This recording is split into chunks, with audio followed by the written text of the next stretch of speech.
Hi guys, welcome to Crazy Burger. In this video we're going to be looking at Evercade's easiest games, obviously in my opinion. If you disagree, please feel free to add some comments, and also if there's a game that you think is quite easy that I've not put in this video, please let me know. Anyway, let's get started with the video.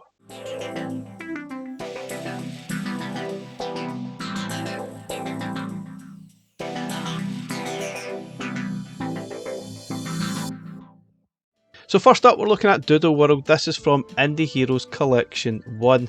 Now, obviously, I have to stress that this isn't a collection of bad games. It's just a collection of easy games that I found a little bit too simple to complete.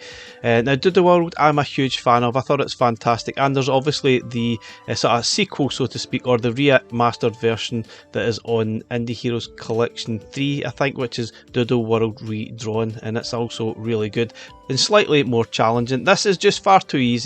You can complete it in about 20 minutes, even though there's some boss battles here and there. It's still far too easy, but still fantastic game, just too easy. Next game is Lunar Journey. This is from Indie Heroes Collection 2. Now, I'm also a big fan of this game. I think it's really good fun. However, it isn't really that much of a challenge at all. It's really like a bit of a fetch game, like Dizzy, where you're just finding different items, going from A to B and just exploring, and that's really it.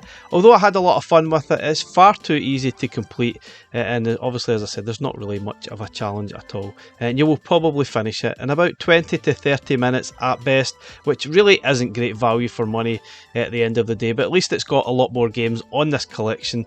And I'm a big fan of Indie Heroes games, and indie games in particular, on the various different formats. I just wish some of the games were a little bit more challenging. Obviously, I don't like difficult games, so don't get me wrong, I don't like frustrating difficult games, but sometimes some games are just laughably easy. But anyway, if you just want a chill challenge, this game is fantastic. Next game is Sydney Hunter and the Shrines of Peril. This is from the Sydney Hunter collection. Now, even though this game does have a few tricky jumping sections in it, it's not a long game at all, and you'll probably finish it in about 2 minutes. Now, I know the game does loop around and the sort of enemies will change. It's basically the same game over and over again, and once you've done it once, there's no real urge to do it all over again, and it just shows poor value for money along with the rest of the collection.